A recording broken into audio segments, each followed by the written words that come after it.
Hi, and welcome to our latest webinar. We have a special guest this week, which we're excited about. So it's a little different. It's not your typical gaffer or DP or photographer, but we have the one and only Tom Green with us today. Hi, Pam. We also have Dirk with us. He's going to manage our Q&A questions. So be sure to use the Q&A in the chat, or if you're over on live on our YouTube feed, you can feel free to do the chat over there and Dirk will manage the questions. Yay. So welcome, Tom. How are you doing? Doing real good. Yeah, great to be here. Thanks a lot. I've been getting ready for my trip. I'm here in my studio now with my Rotolights, and you can see I've got my Rotolight set up there and my Rotolight set up there and one behind me. And this is where I do my podcast at my house in Los Angeles. So yeah, I'm doing good.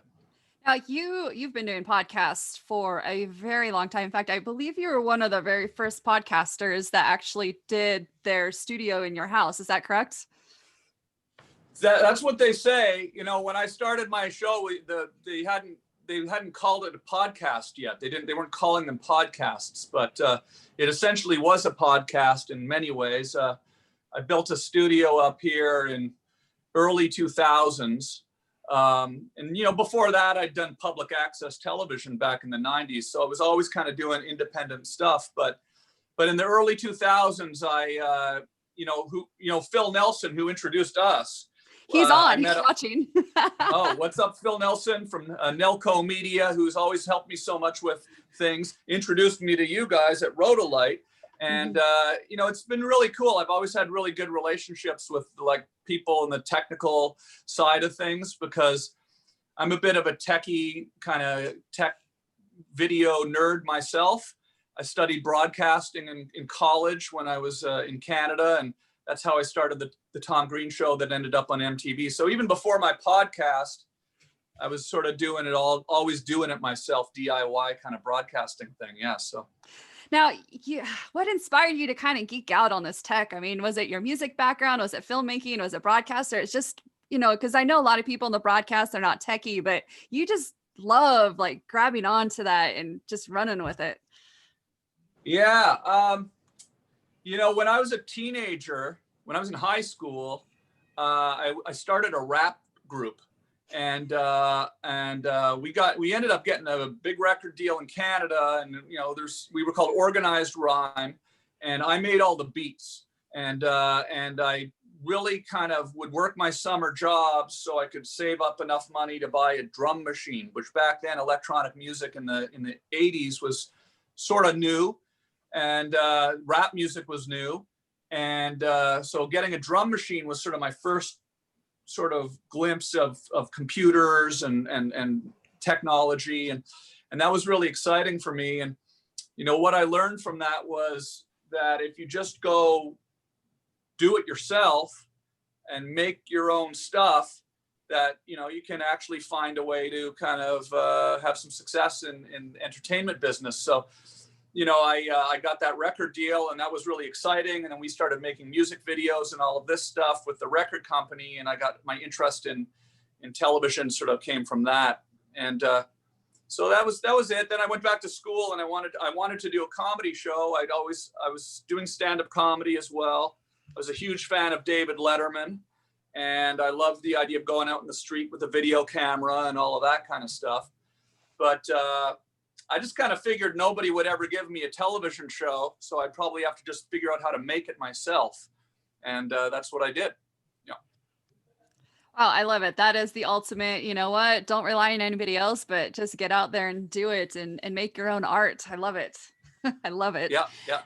Now, being quarantined, a lot of people have gone into whatever the sourdough bread making or learning how to crochet, but you kind of dived into revitalizing your home studio. Now, how has that process been for you this year?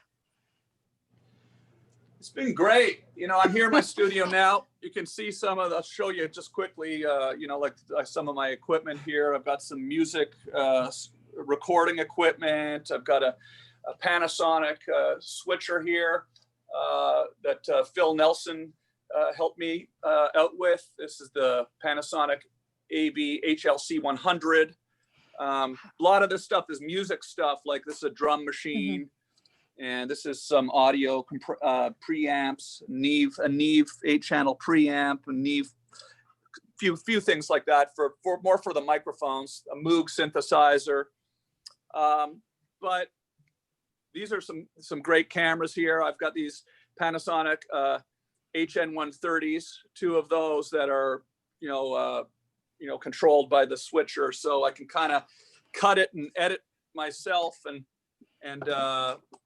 you're saying to yourself, well, why the hell aren't you using it now? But as I'm shooting it all on my phone, right? That's the way it goes. But no, so I've been putting that all together. It's been kind of a fun challenge because I'm actually isolating, quarantining here by myself, and with my new puppy Charlie over here, who you'll meet in a minute. But so I've been kind of on the phone with you. Actually, you helped me with the lights, and Dirk and Phil and some other friends who are technology people, and I've been spending a lot of time kind of on the phone figuring it all out. I finally got it all working, and now I'm taking off in a van. I'm moving it into a van next week, and I'm going to go out on the road and move my studio into a van, and I'm excited about that. We can talk about that more in a minute. Wow, that's amazing. Now, one of my favorite aspects of working with you this past several months is you're always looking to just get it even better, to like just tweak it a little bit, just to go to that next level. What have you tweaked a little bit over this last? I mean, I know you've improved on your cameras and things like that, but like watching you through your process of going to that next level, tell us a bit of what you've tweaked in the last little bit that you've learned as you rebuild your studio. Well, right now it's about the van. So like I said, I'm getting ready. I'm getting ready to move it into a van. So the process of doing that is interesting. Like I've got, and it's a recording studio for music, because I'm going to be recording an album out in the middle of the desert kind of thing. So right now, basically, I'm moving a lot of this equipment into this road case here. Just got a new preamp for my microphones, 1176 amplifier compressor. So that'll go in there. I got some new speakers. These are these Focal speakers that I'm going to have set up. And it's basically going to have a smaller version, but in some ways kind of the exact same thing, version of this in the van. So that's been kind of fun, figuring out how to put it in a mobile environment. And the van itself has some really cool battery technology. You've sent me some ideas, and with my Rotolight, these Rotolights here are coming along for the trip, the smaller ones. I'm not sure what's the model number on those. I don't know but the smaller ones are bringing. I'm not bringing the mother light here, but the mothership light. But I've got the great charger, battery packs for these lights, so I'll be able to kind of run them out in the field without using too much power from my van. And the van has a really cool, getting it decked out with some cool, basically lithium batteries.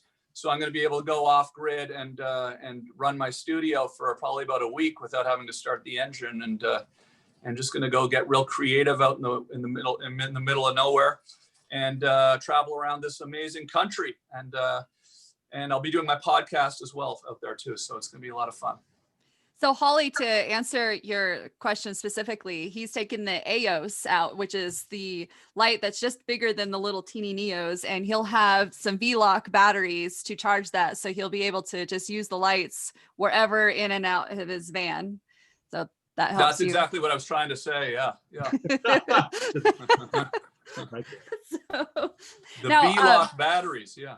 V-Lock batteries. Yes. Now, I know some of the things you've done with the lights at night with all the colors, but tell us what you've done, with the lights so far that's been kind of fun.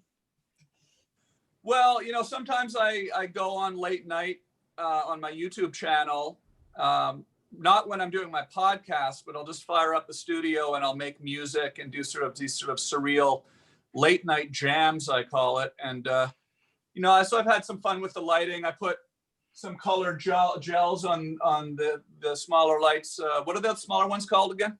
AEOS. The AEOS. AEOS. Yeah, so I'll put like sometimes I'll either put a red or a blue gels on the AEOSs, and then on the Titan I'll have the opposite. So I've got some blue and red going on, and I've messed around with the strobe a little bit, but and some I've used the police lights as well and had some fun with that. So it's pretty cool. But I mean, I do like the late night atmosphere you can create with the colors and stuff. It really is kind of, you've got some nice blue in the background there. That looks really nice. Yeah, but, I just did 100% blue on the RGBW. Yeah, that's really cool. So yeah, I mean, I've had a lot of fun with that, and I mean, it's been cool. Like because I've got this bright window behind me, it's nice to be able to have a lot of control with that light. I mean, it really is super bright, so I can actually kind of fight the window behind me. I don't have any gels on there's a little bit of a tint on that window, but I think if I really wanted to step it up a notch, eventually I might put some more gels on the windows too. But I can kind of get away with it now because this light's so bright. It's actually at 70% right now, the lights, which we walked through together. I kind of felt like it was a little too bright when I had it up full. So yeah, I couldn't believe you had it on 100%. I'm like, oh my gosh, that is so bright. Yeah, I didn't know if you could see afterwards. It gets pretty bright out here in the daytime, but I guess I didn't really need to go quite that bright. It turned out so. All good. And we actually have a firmware coming out soon, so that strobe aspect on the light will be working completely. So it'll be fun to play with when you get back. Oh, okay. Well, what's going to change? You can trigger the strobe, from your camera, for example. Like if you want to take a picture and make that strobe any color you want. And okay. Yeah, Dirk, what other updates are coming out with that? Well, I thought that was enough, really. It's been just putting theories on that monster, So it's now the flash function is really the last big update on Blight. Yeah, that's very cool. Yep. Yeah, well, it's gonna be fun. I'm pretty excited about the van trip. I'm kind of I've got this anticipation and sort of nervous energy that's kind of building up because I'm going by myself. I'm going out into the great unknown, and I'm going to be making. I'm going to be doing a little bit less live broadcasting, a little bit more, single camera, filming and podcasting with audio only. But I'll be filming a lot of video as well, and so that's kind of exciting. What are some of the challenges that you're working to overcome with that? Well, I'll definitely tell you next week. I mean, I've sort of anticipated, I hope I've anticipated most of them. I mean, one, for instance, getting the battery packs for the lights, that's going to be nice because, power is the big thing when you're off grid. I've got 500 amp hours of power in the van, which, it will charge itself when you drive. So I figure I can go set up in a remote location, make music, make videos, podcasts for probably about 4 or 5 days. There's a solar panel on the roof that's charging it as well. And then when I drive to my next spot, I guess I have to drive if I drive 9 hours, it'll charge up from 0 to full. But I probably won't ever stay in one spot for the 6 full days and drain the batteries dead. So I figure I'll probably be able to keep them charged every time. I'm also looking at different routes, and there's also a lot of campgrounds you can stay at where you can plug the van in. So then I won't even be draining the battery. So that's going to be good. So I'm sort of plotting out the route. And, I've done a lot of filming over the years on the road. So I think I've kind of got everything kind of handled as far as, the trick is just really going to be, just setting up the recording studio part in the van. That's the new part. I haven't done that before. So that's going to be kind of a fun challenge. I also noticed it's easier to get Wi-Fi and internet on the road than it was even 2 to 3 years ago. So that'll help. Right. Oh, well, that's another neat little piece of technology I got. I just got this thing called a SpotX, which is in the other room, but it's a two-way satellite messenger. So it looks like a little BlackBerry, but you can essentially, if you're no cell phone reception, it will send a text message to satellite direct, and you can, call a tow truck, or even if you're hiking in the mountains and you fall and injure yourself and you're trapped, you can call SOS signal with that. So it's kind of, I think I've got my bases covered, but we'll see. I'm hoping it doesn't give me a false sense of security and I go hiking off into somewhere that I shouldn't go because I have my satellite uplink. But I think that'll be cool. So it's a neat little device. I'm into gadgets, I'm into cool gadgets. So this SpotX thing is my latest gadget. I've also got well, I'll introduce you to Charlie real quick right now. Charlie is my new puppy. I've had Charlie for about 3 weeks. Hi, Charlie. Hi, Charlie. Oh, I love it. Yeah, Charlie is a pot cake dog, is what she's called. Which she's a rescue, actually. Was born in the Bahamas and she was orphaned there, and she's just sitting out here right now, being good.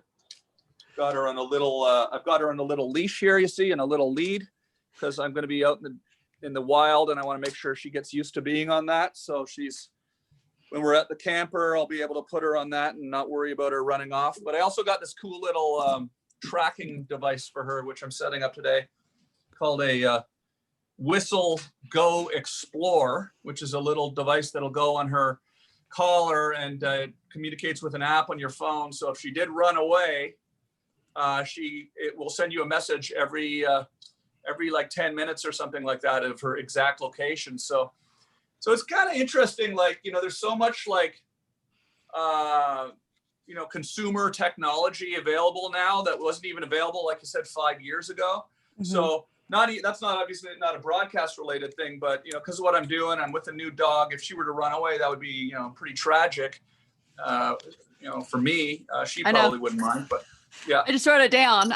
My dog goes on me with my solo trips, and he climbed out of the moonroof a couple weeks ago to find me when I stepped out for a minute. So yeah, absolutely. That's awesome that it has stuff like that. It's called Whistle Go Explore. Now I haven't used it yet, but I've looked at some reviews on YouTube, and I mean, that's the thing that's pretty cool too now is like, I think people can figure out how to do this stuff on their own more so than ever before, because like, if you ever have a question, you can just go on YouTube and type the question in, and there's always a bunch of people giving you a tutorial about how to do so much stuff, Which is even more amazing that you did this before any of that was even available, way back in the early 2000s. Well, I mean, really going back to the 90s, I started my show in college. So, I mean, I went to college for broadcasting, and that was kind of what really kicked off my sort of formal interest in technology. Like before that, I'd done it on my own with the music gear and stuff. And that was just through being in a music scene and asking questions and hanging out with people that knew what they were doing. But yeah, like college, I would recommend to anybody too, like who wants to get into this, like taking a technical course. Like, I mean, if you're really serious about wanting to pursue a career in video or in music or in television or filmmaking or anything like that, I mean, I couldn't recommend it enough. You can learn as much as you want on your own, but there's something about like choosing to take a 2-year course in a community college. I went to Algonquin College in Ottawa, community college, studied television broadcasting. They've got a great program there. And I went there for 2 years, and you're paying for it. You're going every day. You're surrounded by people that are interested in the same thing as you. There's a curriculum that gets you really thinking, you're learning a lot of stuff that you wouldn't learn. And I bring every aspect of that into my work today. I mean, every day I'm drawing on stuff that I learned in college, whether it's, learning, audio or 3-point lighting or, I mean, there's a lot of stuff that I know actually now that I'm not doing that I know I should be doing because I studied in college. Like Like I really need to get a light meter. I don't have a light meter, you know. I mean, Phil, hey Phil, where are you? He needs a light meter. You know, I mean, I know what 160 foot candles is, but I don't know how to tell what, you know, there's little things, you know, but you know, it's like in college, you know, I learned, you know, color temperature, and I know, okay, I'm at 5,600 degrees Kelvin in here right now, which is, you know, the color of daylight. And I know that because of college, I didn't pick that up, you know, since. So that's the kind of thing you wouldn't learn those kinds of things probably just on your own, because there's just too many details, you know. I agree. And there's times where I was in college, I'm like, why do I need to learn this? And then now I understand why. But I'm always be grateful, not just from what I learned, but the friendships and the networking and the connections that I have to this day. Like I'm like you said, I'm grateful for my experience in college. Absolutely. Yeah, for sure. Now I had another question on my head and I just lost it. But Dirk, I know you're dying to ask him a couple questions. So just a backstory, like Dirk's a huge fan. I grew up in Alaska without TV and I lack some of my pop culture, never watched a rated R movie till my 30s. But so Dirk makes fun of me. But Dirk, I do every day. Every day. You probably don't want to watch that movie then. But, yeah. I've come a long way since I turned 30. It was actually pretty funny when the whole thing started with Philip and Elko and the email came in. That's R-rated. Like, yeah, we need to do something for a guy called Tom Green. I'm like, are you effing kidding me? You don't know who Tom Green is? Come on now. That's awesome. Well, yeah, I certainly totally appreciate all the support that that you guys have given me here, because it's it's cool. Like, I mean, like, it's nice to be able to have people that are taking an interest in what you're doing, and it's been really helpful to actually just just setting up the lighting in here and everything has been really helpful to have you guys working with me on it, so I appreciate it. No, of course. I mean, just happy to help, of course, in that case. Big fan from of course, the early 90s things from the Tom Green show and everything like that. Actually, I had a lot of friends today text me, can you ask Tom if he can do the bum song, please? Yeah, for sure. Yeah, I don't know if I can get my bum on the Rotolight, but my bum is on the Rotolight. My bum is on the Rotolight. Actually, I probably can. I can get it on the C stand here. Okay. Yeah. My bum is on the Rotolight. My bum is on the Rotolight. Look at me. Can you believe that song was a hit? That went to #1. Look at that. I know, it was awesome. There's the actual retirement home poster they gave me for the Bum Bum song. Total Request Live. The Bum Bum song, August 1999. It was #1 on MTV. And that was like kind of a prank that really kind of like spiraled. We made the song basically for a joke. We said, let's make the stupidest song we could ever think of, And then when we told our MTV audience to call Carson Daly and request it, and it went to #1 the next day and was #1 in August on MTV. Knocked a whole bunch of popular artists down a notch on the countdown. I think Britney Spears and J-Lo and 98 Degrees and all these people, they were like, what the hell's this Bum Bum song knocking us down the countdown? I know. So, because I was a DJ during that time, and Christina Aguilera actually had a #1 hit that August of '99. Yeah. Oh yeah, I kind of do remember a little bit of that, but just humans are funny and weird, and thank goodness for that. And that song was not available, like it wasn't released in any way, like through a record label or anything like that. So it was an interesting situation. We had the #1 song, but nobody could buy it. And so in 1999, in 1999, the only way you could get it was downloaded on Napster. And that was the most downloaded song on Napster that year. And in a lot of ways, really kind of was right at the right time where it really kind of kicked off, and that's when downloading and stuff started. So I think in a way you could probably make an argument that the Bum Bum song ruined the music industry. So, I have that to be proud of as well. So. Oh man. And Napster is a Utah connection. I think it was a BYU kid that started that. Okay. Yeah. Yeah. Just random knowledge. Yeah. I did not know that. Yeah. That's cool. Make a trivia out of that, Pam. My useless trivia for my lack of pop culture knowledge. That's pretty cool. So, no, this is great. You know, we're happy definitely to help any creative go to that next levels with technology and helping the setup. And as others start heading, you know, setting up their home studios, whether it's for their own little podcast or music, or even nowadays everybody's into vlogging and TikToks. What's some advice you would give to somebody starting out? Yes, we mentioned, you know, college and school and stuff like that, but yeah, what advice would you give somebody as far as equipment goes, or knowledge base and that sort of thing?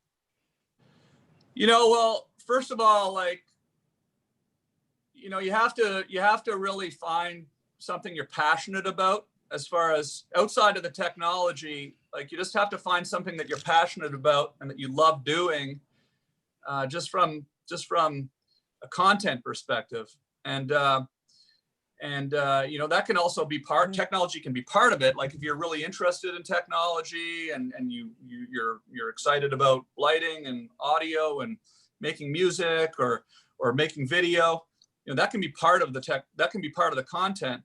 But just make sure that you, like, you know, you love what you're doing, and that you find something that you're really thrilled to do every day. And then that makes whatever you put out there a lot more authentic and a lot more watchable. And I wouldn't get totally swayed by the latest trend, because, you know, that can you can end up chasing your own tail, because trends come and go so quickly that, you know, ultimately by the time you get good at that might no longer be a popular thing. And then, you know, you're sort of left, you know, like, I mean, I'm not necessarily talking about TikTok, or, for example, but, you know, if you put everything into TikTok and then, you know, TikTok goes away, you're kind of in a little bit of trouble there. So, you know, you just kind of do what you love.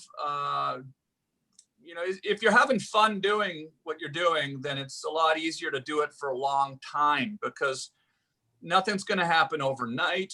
You're not going to immediately find huge success with something. You might, but probably not. You know, I did my show and my music and all of those things for, you know, over 10 years before I ever made any money doing it. You know, I started when I was in high school, and I really didn't make any money doing it until I was on MTV when I was 28 years old. So it was like, you know, 13 years of like doing comedy and music and videos and stuff, and just doing it because I loved it.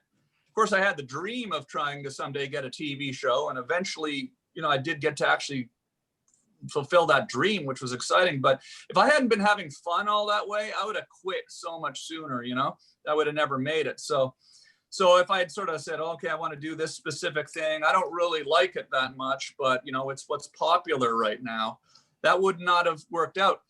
You know, and so, like, when I started my internet show up here in the early 2000s, nobody was doing internet shows. Nobody had built a TV studio in their house. Nobody was inviting all the comedians up to their house to sit with them and do an interview like we're doing now. You know, like, it was that didn't exist. Like, I remember when I started doing it, Joe Rogan's been super cool, because he's like come out and really like said, like, you know, how it inspired him in some ways, you know, which I think is awesome, because now he's inspiring me in so many ways, to seeing all the incredible things that he's done and is doing right now with his new show. But back in the early 2000s, comedians like Joe and so many others here in Los Angeles, I'd invite them up, just people that I was a fan of.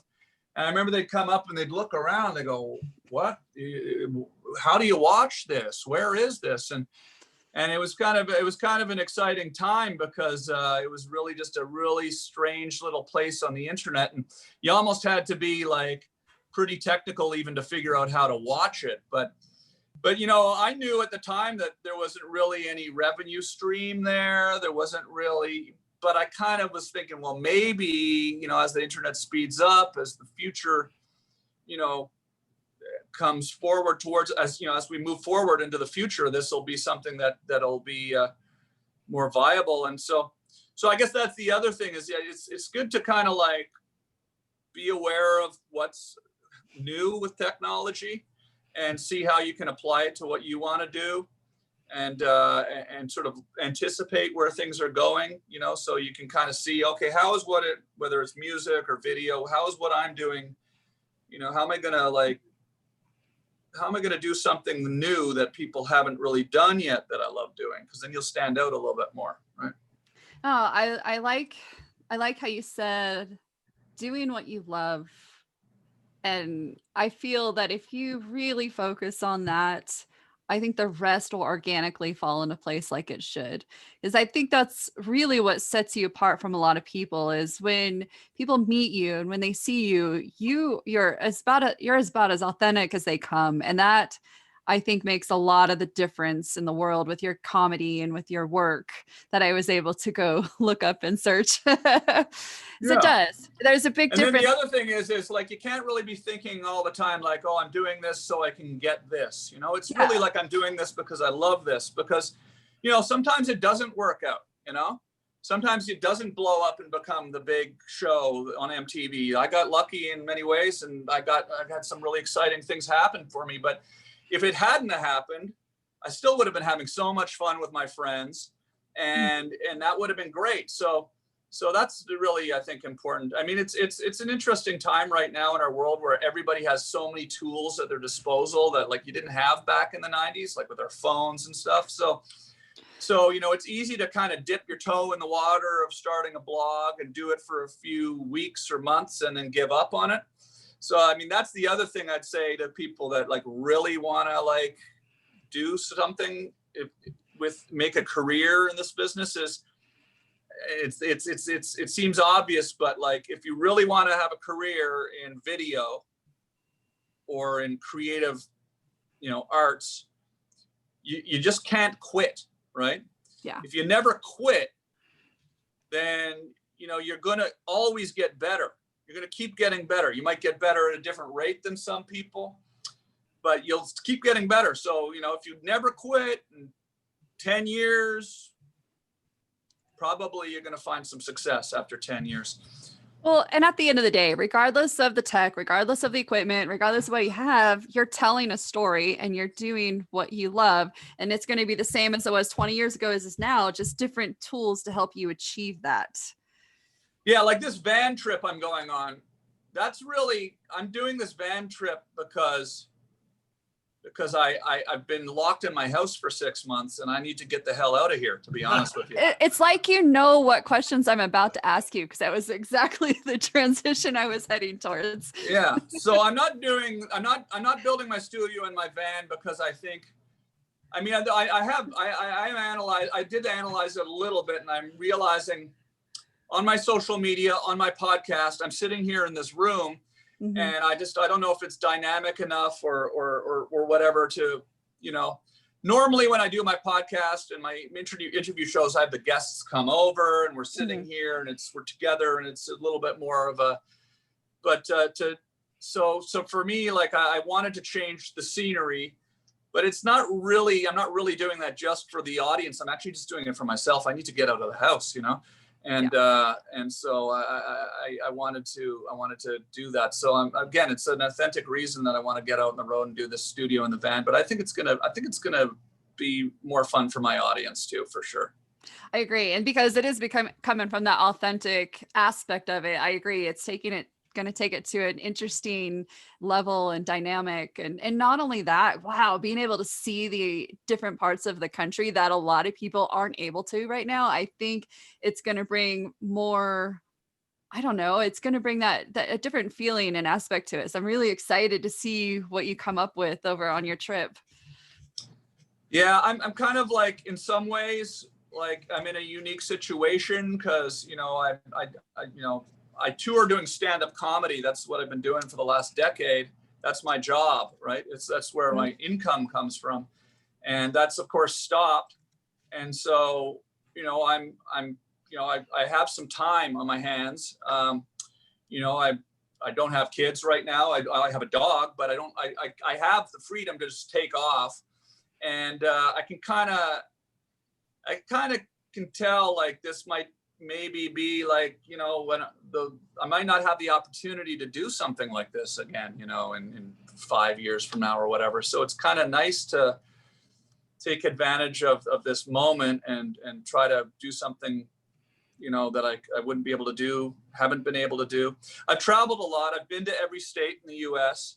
I've traveled all over the world, but it's always doing stand-up or with work with my show. So, you know, it was always, I'd have a crew with me, or have to go to the comedy club. And there's a lot.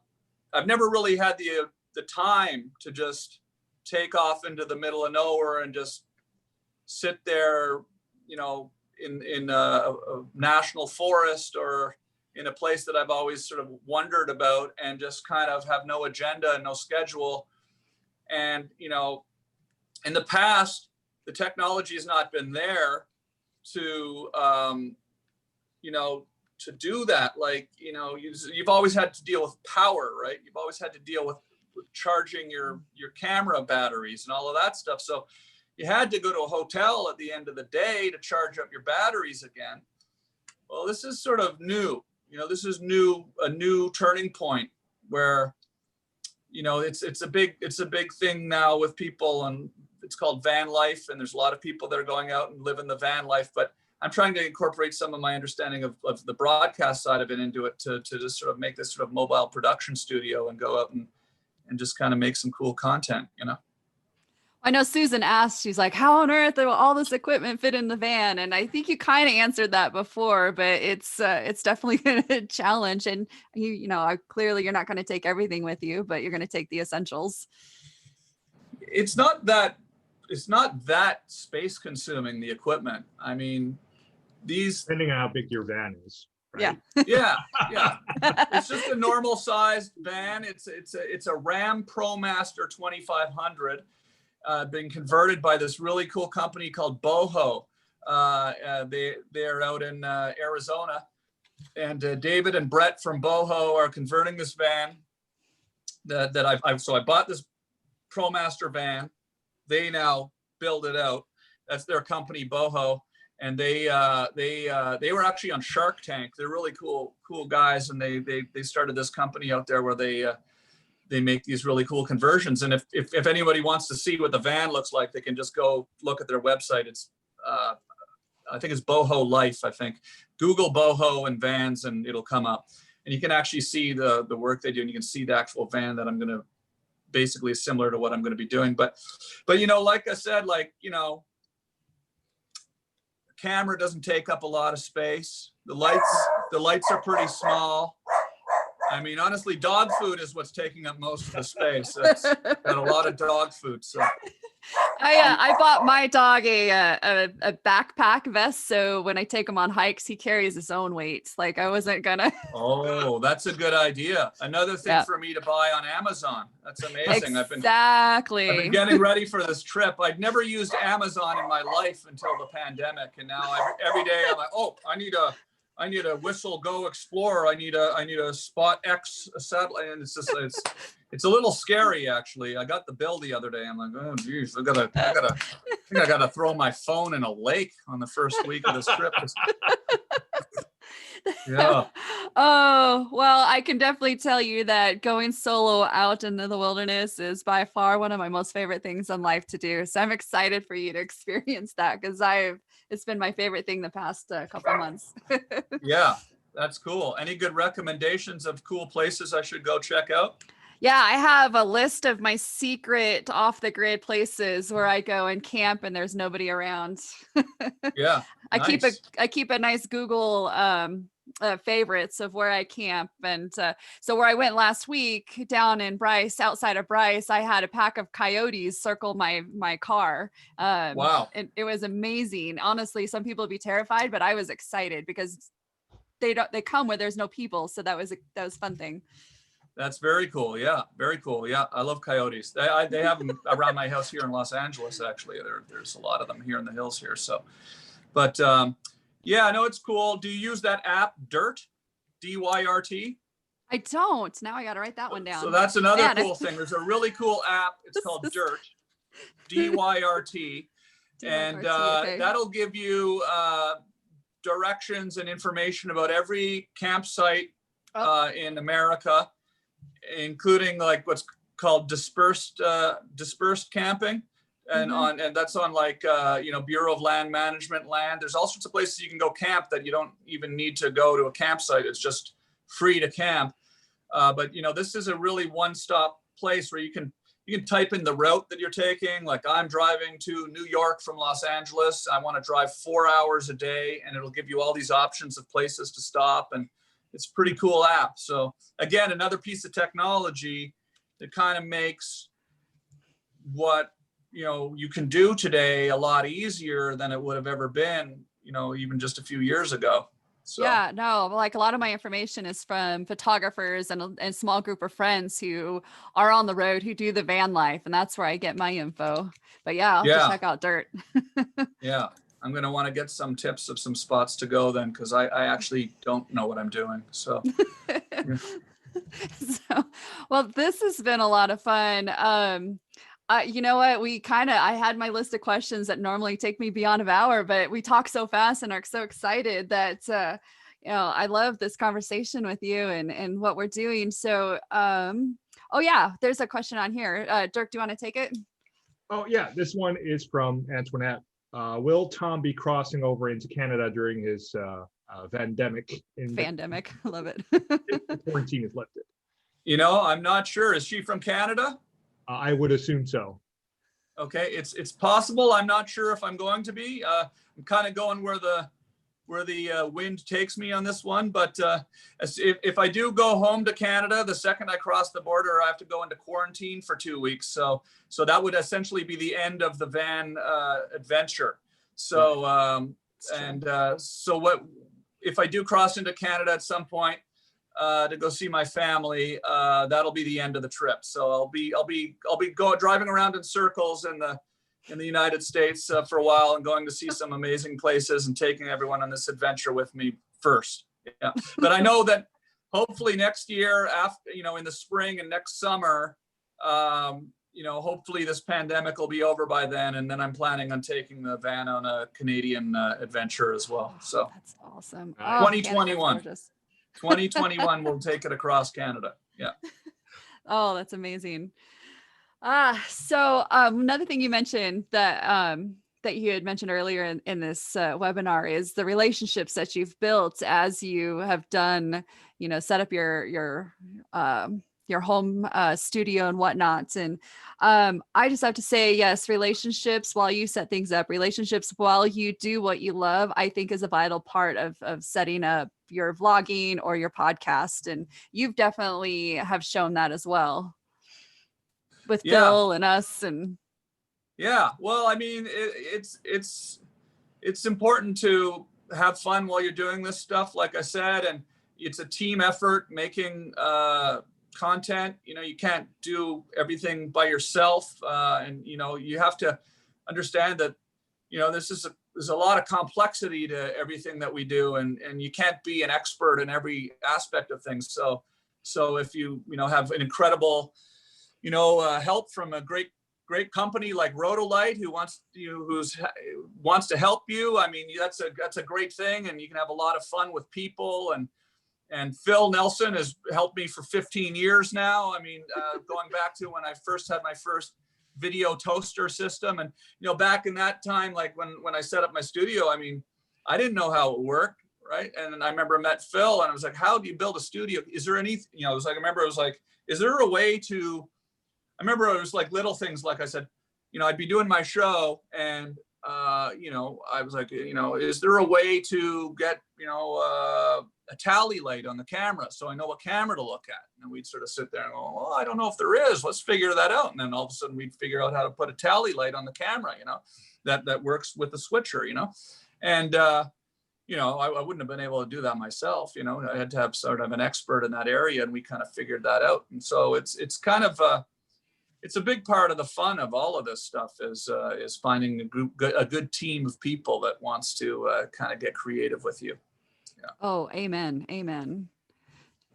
Yeah, we got a question actually from Pamela, and she's asking, what are some things you'll miss while on the van life / trip? Probably like a warm shower.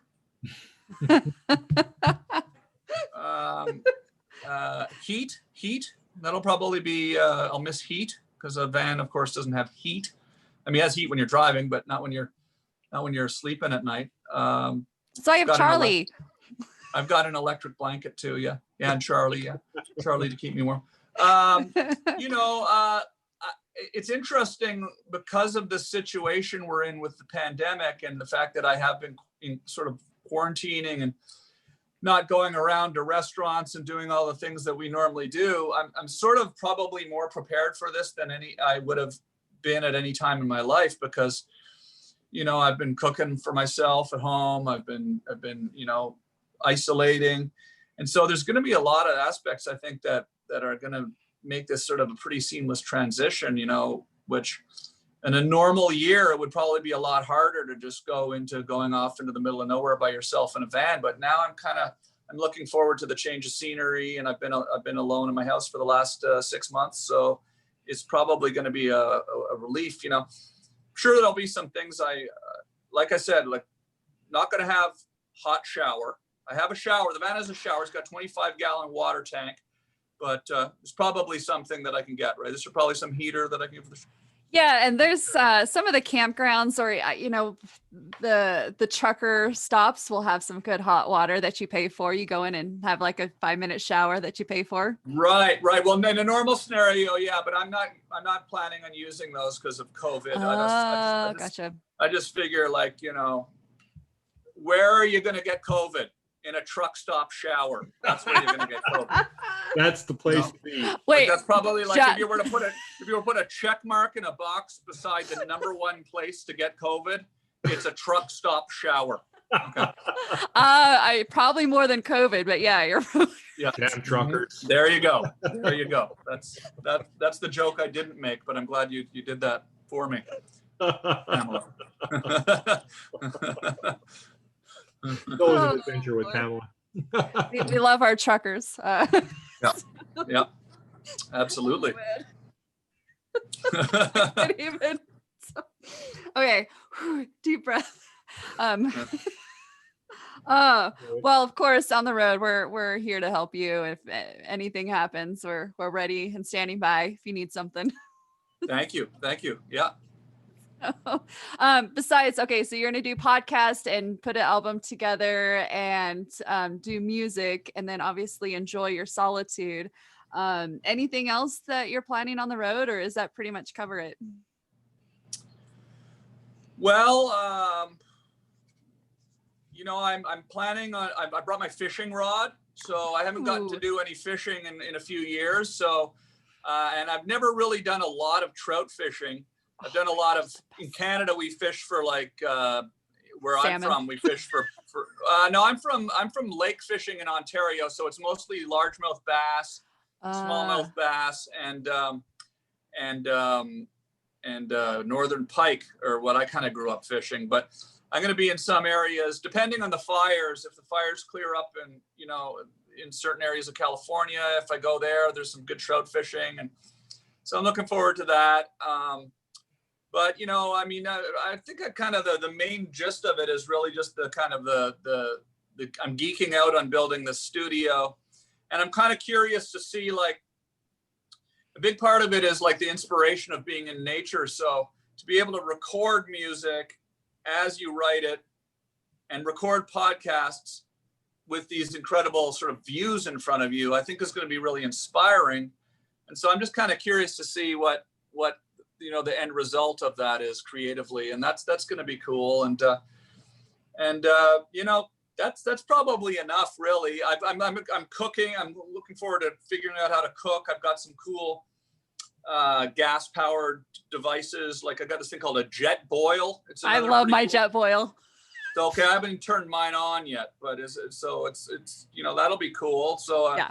It boils water, and you don't have to, because I was thinking, a kettle, an electric kettle would drain my battery pretty quick. So if I was making the amount of coffee that I drink, so I got to make my coffee with my jet boil, and yeah. So I guess that's about it, really. I think that'll keep me busy for a month or so at least. All that stuff. Yeah, jet boil's awesome. I use it all the time. Now, where can we follow your journey? Your YouTube channel and Instagram? I'd say that Instagram, Twitter, and YouTube are the best places to kind of stay up to date on what I'm doing. You know, I'm really excited about the film making side of it, like with the YouTube channel. You know, I've been doing a lot of live streaming on YouTube in the last couple months, but I think what's really going to transition to, I'm going to make these films, these short films every day, you know, where I set up. And you know, like as far as the technology of that goes, I've been getting some microphones and some things for that side of things, so that I think it'll be kind of a lot of fun. I've got another little thing I got a little drone actually as well, which I've never shot with a drone before. So I've got this little, you know, it's a beginner Mavic mini drone. Yeah. So that's going to be exciting because I want to really get some nice shots of the van and out in the open range. And so I'm probably going to crash it on its maiden flight, and there won't be any drone shots. But that's something I'm excited about learning how to do. I got the more inexpensive one, which is still really good. It shoots 2.7K, and it's you know, it's good quality camera on it.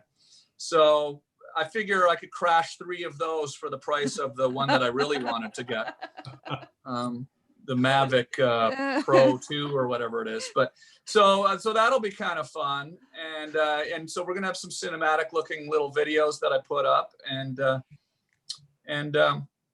yeah, it's you know, I'd say that's to anybody who's struggling with this pandemic right now, you know, with just kind of like the change of pace and not knowing what to do, is, you know, try to find something that you've always kind of wanted to do but you didn't have time to do.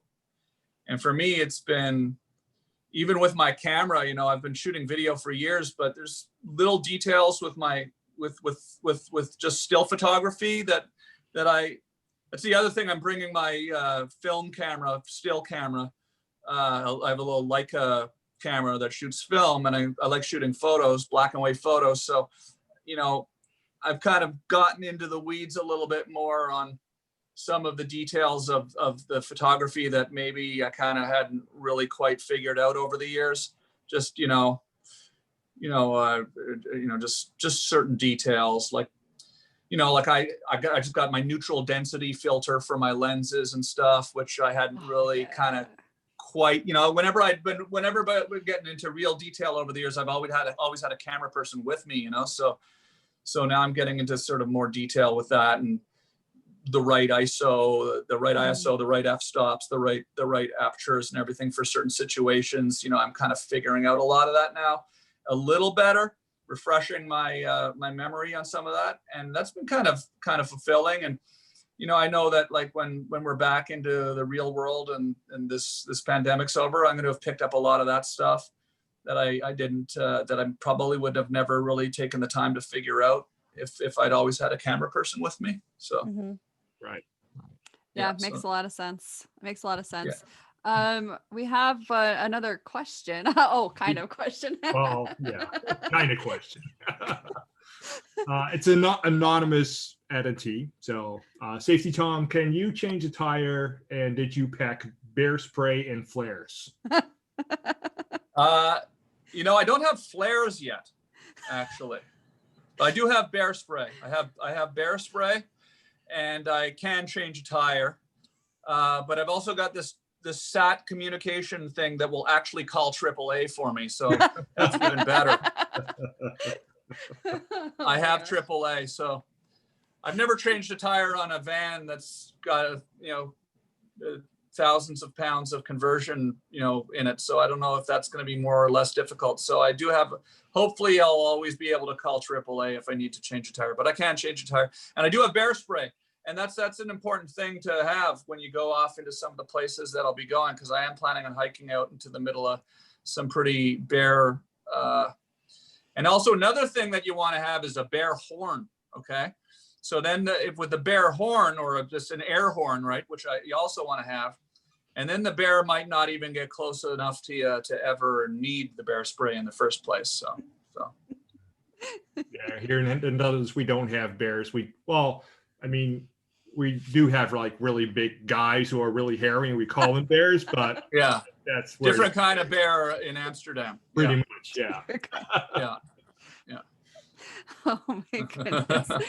Well, this has That been is an absolute wild. joy and pleasure, Tom. Thank you for coming on here and sharing your experiences and geeking out on some tech and being excited about the lights and other things that you're doing. We're excited to follow your journey and see you make some really fun stuff on your journey. Do you know how long you're going to be gone, or is it just kind of up in the air? I actually don't know how long I'm going to be gone, which is kind of what's fun about it. It's like this first time I've really had no agenda. You know, I mean, it could be as little as 24 hours, to be honest with you. I could get out there and say, what the hell am I doing? And turn around and come straight home. No, but I don't know. I'm assuming it's going to be at least several weeks. The thing is because this is my van, I'm not renting the van for a one-off trip. It's my van now. You know, I think it's going to be something that I'm doing a lot of in the future. So even if I go out for a couple of weeks or a month and then I, you know, come back home and take a shower, then I'll be going out again. And I'm planning on when stand-up comedy starts up again in the hopefully next year, I'm going to be using this van as a sort of a way of touring a little bit with my stand-up shows. So I'll be going around to the comedy clubs and maybe staying in some neat places in between. I've always loved nature. I've always loved getting out into the wild and being out in remote places. So this will be kind of a fun way to tour and do stand-up. You know, I can kind of take my time getting to my gigs and not have to check into a hotel every night and all that kind of stuff. So sounds wonderful. Absolutely. Yeah. Absolutely. Yeah. Well, definitely check you out on the YouTubes and the Instagrams and Twitters, and looking forward to your journey. Of course, if you need anything from us, we're here for you. And so is Philip from Nelco Media, who, by the way, has Rotolight in stock. Yeah. And Absolutely. Yeah.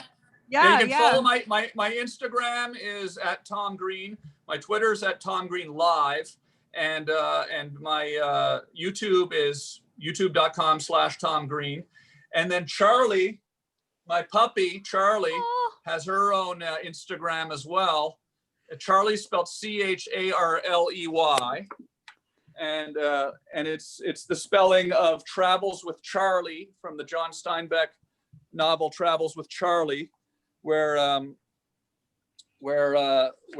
John Steinbeck goes on a road trip with his dog Charlie, and so you can follow Charlie the Potcake dog. Charlie the Potcake dog is the breed she is, and hey baby, and come here. So Charlie the Potcake dog, Charlie spelled CHARLEY, has her own Instagram, and you'll be able to follow her on her adventures as well. And it's going to be fun because we're going to go see some amazing places, and she's going to have a fun first year on this planet, getting to go to all sorts of really cool remote places. I'm actually taking her tomorrow to the vet to get a vaccination for rattlesnake bites. Actually, I'm not expecting her to get bitten by a rattlesnake because we're going to be very careful. But you know, dogs can get vaccinations for rattlesnakes. Humans can't. So that's one thing. I've got all her shots. She's inoculated for rabies and ticks and fleas and heartworm and all of that stuff. So she's ready to go. We're being real careful, and she's all set. So everybody say bye to Charlie and follow her on Instagram. Charlie the Potcake dog. Right up here. All right. Here. Look at the camera. Look at the camera. Look at the camera. Look at the camera. Hi, Charlie. Yeah. Okay. All right. Awesome. Thanks a lot, Pamela. Thanks, Dirk. Thanks. I appreciate it. All right. Thank you, everybody, for tuning in, and we will watch your journey. See you later. Yeah, thanks, everyone, for watching. Bye, everybody. Bye.